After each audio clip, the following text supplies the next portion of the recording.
Esa es la pregunta. Y yo le debo responder, así como la vida me hace la pregunta con un hecho, yo le debo responder también con hechos, no con palabras.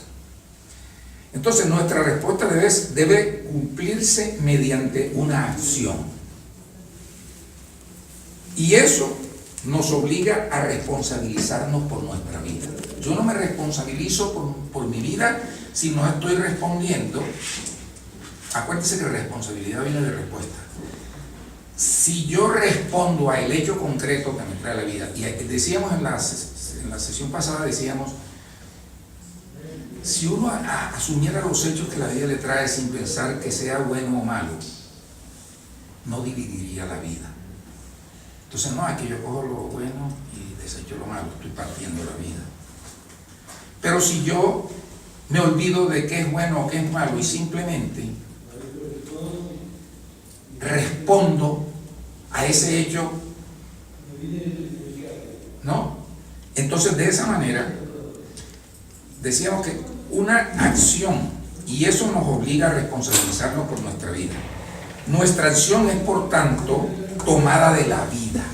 Es decir, yo no debo actuar por razones de lo que me gusta o lo que no me gusta. Yo le puse un trabajito solo hace rato, que decía que ella no hacía lo que no le gustaba. Entonces,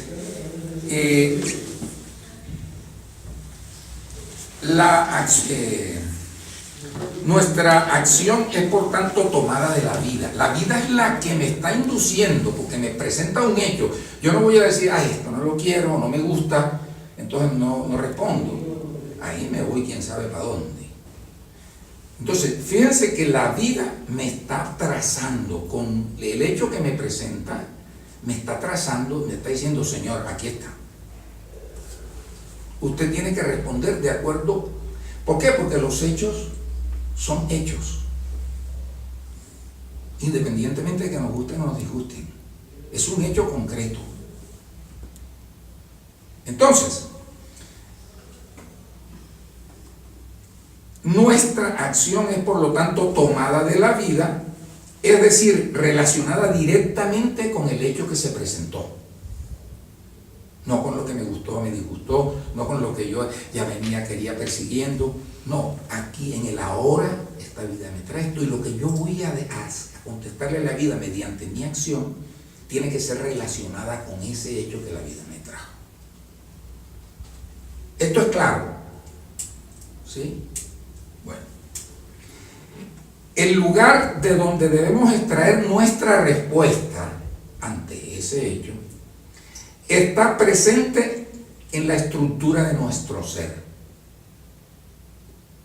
¿Qué es lo que es la estructura de nuestro ser? Esa dimensión de fondo, la que aparentemente no se mueve en el lago, la de allá, que es la dimensión espiritual. De ahí debo extraer mi respuesta. ¿Se acuerdan que le decía? No es de lo físico, no es de lo mental, es de la dimensión. El sentido es el sentido que la vida tiene. Yo tengo que acomodar mi sentido de vida al sentido de la vida. El que trae la vida, la corriente que trae la vida. A ese me tengo que pegar. Soy como un afluente que me meto ahí. Si no me meto ahí, estoy por fuera del curso de ese río, para ponerlo así, para ser lo más comprensible. Entonces, el lugar de donde debo traer la respuesta está presente en la estructura misma, que es mi dimensión espiritual. La tengo dentro. Lo cual nos dificulta encontrarla y detectarla. Por eso les decía, ¿cuál es la pregunta fundamental para hoy? ¿Cómo hago yo para responder desde mi dimensión espiritual? Entonces, por eso digo, nos dificulta encontrarla y detectarla.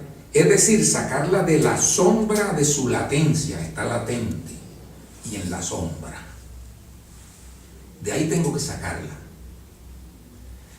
Debemos intuir los signos precursores.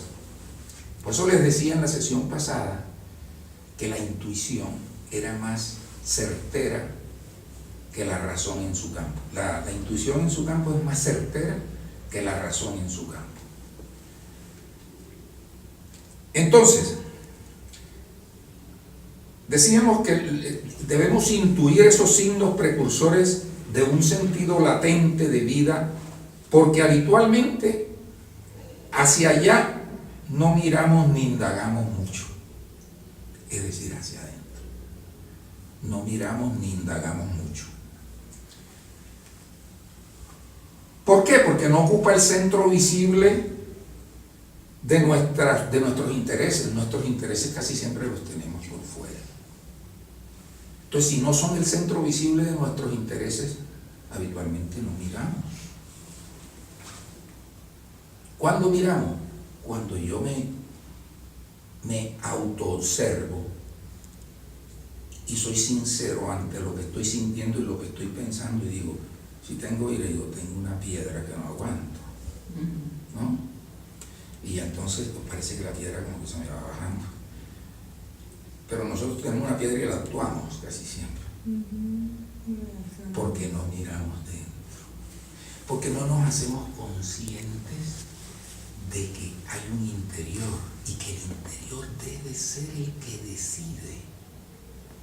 Me hago responsable de mi vida cuando decido desde lo interior. Cuando eso le llamamos también conciencia. Conciencia, como les decía la otra vez, sin ese C, sino con C nada más. Porque la conciencia con ese C es conciencia del conocimiento, de la información. Entonces, todo esto presupone una actitud de búsqueda de nuestra parte, es decir, de parte nuestra tenemos que buscar para detectar esos signos precursores de conciencia, para decir, con base en este clic, la intuición, clic, ese, con base en eso, tengo que decidir. Entonces, una actitud de búsqueda de nuestra parte. Mirar dentro de sí se hace necesario. Se hace necesario generar el hábito de la introspección. El hábito de la introspección es lo que venimos diciendo. Yo me miro, por ejemplo, y entonces digo, alguien llegó y me dijo, es que tú eres un desgraciado. No le gustó algo que yo dije o algo que hice o cualquier cosa. Y me dice, tú eres un desgraciado. A veces lo primero, yo cuando estaba muchacho, lo primero que hacía es te voy a clavar la mano. No, perdón, el ejemplo. No, ya hoy día no digo eso, ni lo hago. Después se la clavo, pero no mentira. Entonces, ¿qué hago yo? Digo, tengo ira, por ejemplo. La ira es una emoción, no es un sentimiento. La emoción es la respuesta del cuerpo a la mente. Entonces tengo una ira, pero a medida que yo me hago consciente de que tengo ira, se va desvaneciendo la ira. Ustedes han visto que popularmente la gente dice, antes de reaccionar cuenta hasta 10 o hasta 3, no sé, pero una cosa parecida. No es contar hasta 3, es registrar conscientemente mi sentir. O tengo miedo. Cuando tengo miedo, entonces me paralizo si tengo mucho miedo, ¿no es cierto? Pero si yo digo, oiga, tengo un miedo tremendo, automáticamente el miedo. A mí me gusta una expresión que mucha de la gente que ha asistido a mis charlas, algunas les ha quedado gustando. Yo digo, hay que hacer lo que hay que hacer a pesar del miedo. A pesar del miedo. Bueno, pero hay que registrar lo que uno.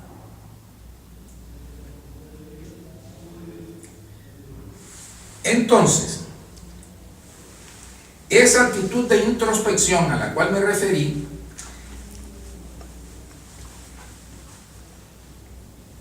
es lo contrario de lo que hacemos habitualmente.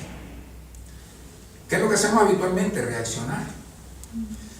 O de no quedamos mal, ojo, si no nos controlamos.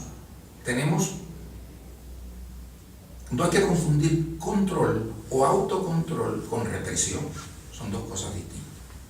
La represión me aguanto, pero después quedo muy mal.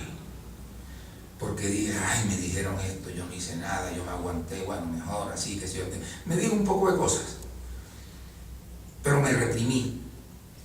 Cuando me controlo, ¿qué es lo que hago? Eso que les digo. Registro mi sentir, registro mi pensar, y al hacerlo consciente, decido si lo actúo o no. No solo si lo actúo o no, sino que si lo actúo, ¿cómo lo actúo? Porque a veces yo puedo defender. Esto no implica que yo me tenga que aguantar todas las galletas, ¿no es cierto? Yo puedo decir las cosas de una buena manera y responder. Entonces, haciendo la introspección y registrando mi sentir, yo, además de decidir si reacciono o no, si respondo o no, también decido cómo respondo. Casi siempre, si tengo conciencia, no respondo en el mismo nivel. Un día le decía yo a alguien, en una charla, un día una persona llegó y me manoteó y gritó delante mío y me exigía la respuesta ante algo. Y yo, perdonen que use ejemplos míos, pero es lo que sé. Entonces, yo agarré y le respondí bajito, hablé bajito, bien bajito.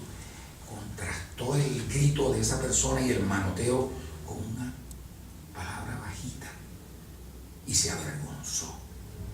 No necesité decir, le estaba diciendo mi razón, pero se la decía en voz bajita. Y al contrastar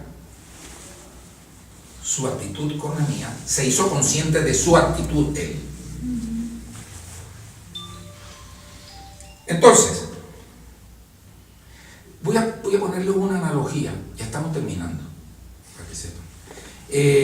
Una analogía de cómo transformar lo uno en lo otro, es decir, el accionar hacia afuera o el mirarse adentro. Esta analogía ilustra el cambio de dirección en nuestra mirada. Por ejemplo, transformar la transparencia del vidrio. Un vidrio, uno transforma, ese vidrio me permite mirar lo que está más allá del vidrio. Pero si lo transformo en un espejo, me veo a mí mismo. Así sería la introspección. Fíjense, hay que darse media vuelta por dentro. Media vuelta por dentro. El foco está acá afuera, la luz, entonces yo la dirijo así. Pero después, ¿qué hago? Con el tiempo, ese mismo reflector que primero apuntaba solo afuera, después lo puse a apuntar para adentro, lo ubico después de tal manera que la mitad de la luz cae afuera y la mitad adentro. Entonces, al tiempo que estoy viendo lo de afuera y atendiendo las cosas de afuera, también estoy viendo y registrando las cosas de dentro.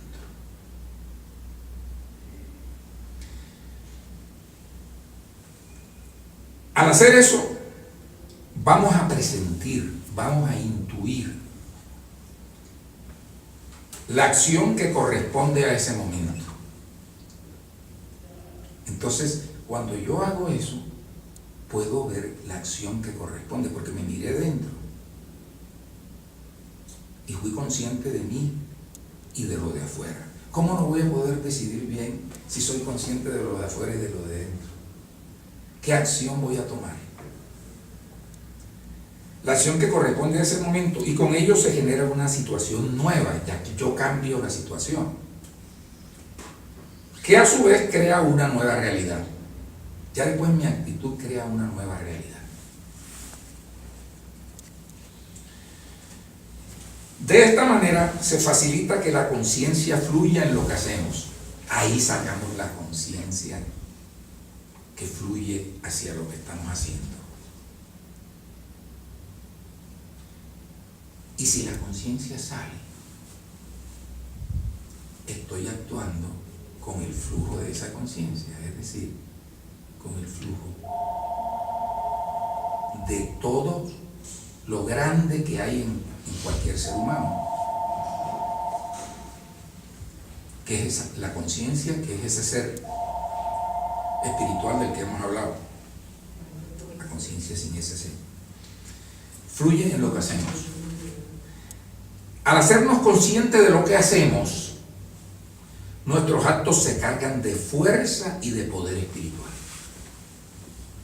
Cuando ustedes oyen una persona que habla desde su conciencia, dicen, oiga, esa persona impacta cuando dice las cosas. Yo siento. Y es tan contundente que no hay argumentación en contra actualmente. Cuando fluye de la conciencia, de la profundidad de la conciencia. Lo que sucede es que los quehaceres fluyen no solamente con mayor facilidad, sino con mayor contundencia. Lo que decimos y lo que hacemos. Cuando reconocemos la dimensión del ser como primacía. A menos que el ser impregne lo que hacemos, si nuestro ser impregna lo que hacemos,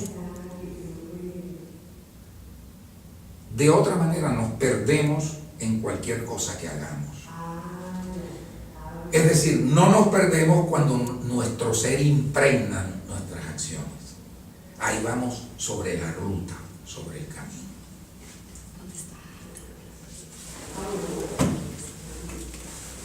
Y eso era todo lo que quería decirles. Gracias. Entonces es algo parecido a lo que escribí acá, lo que tú dijiste. Si una sinopsis, pues no quiero competir contigo. No compites, yo no tengo problema. Y derrótame. Sí. Pues la mente tiene, es generadora de pensamientos, de sentimientos y de emociones.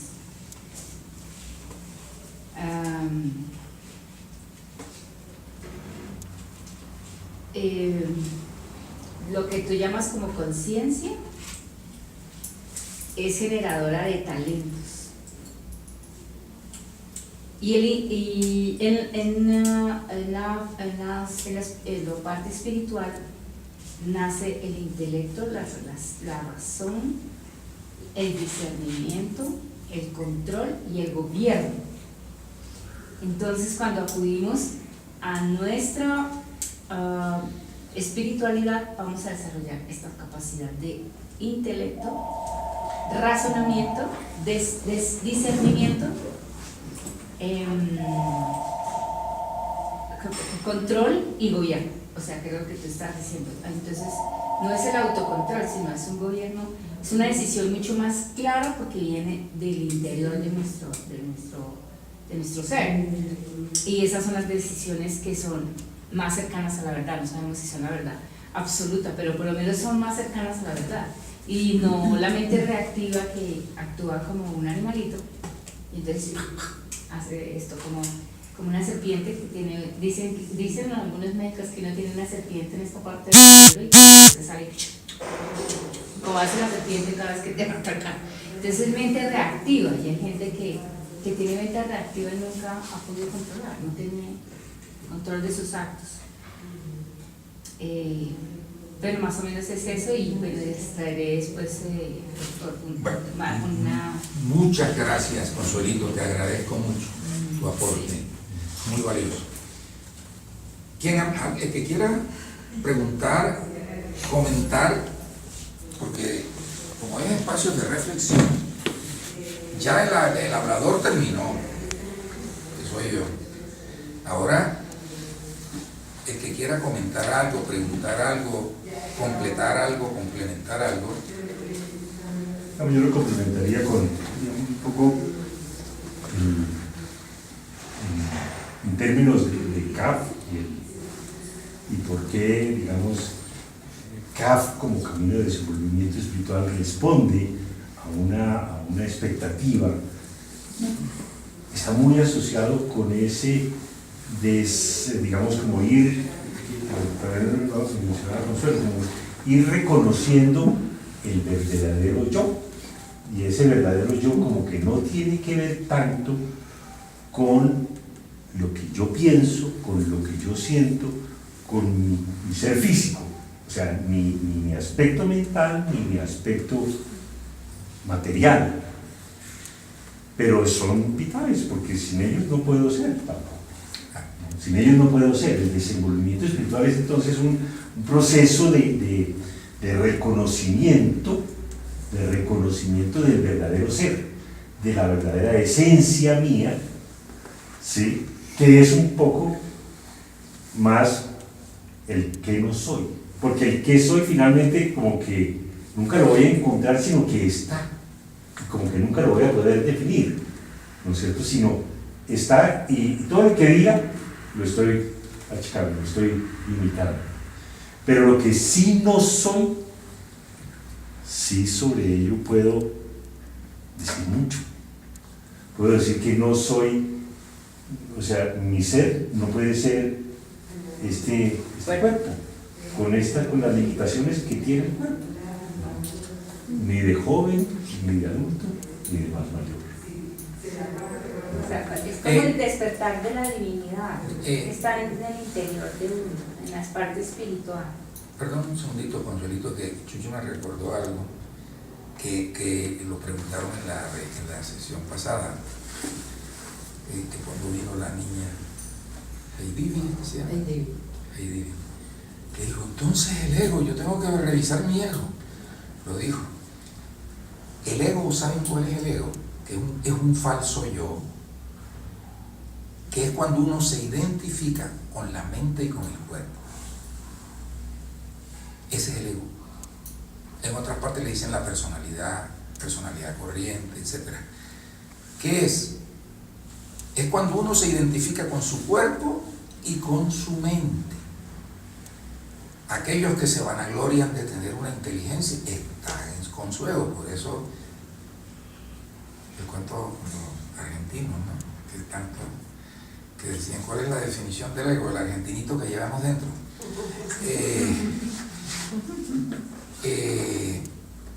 Estamos identificados o con la mente o con el cuerpo. Y uno de verdad muchas cosas piensa, no, yo soy yo, mire, yo soy yo, casi se refieren a su físico.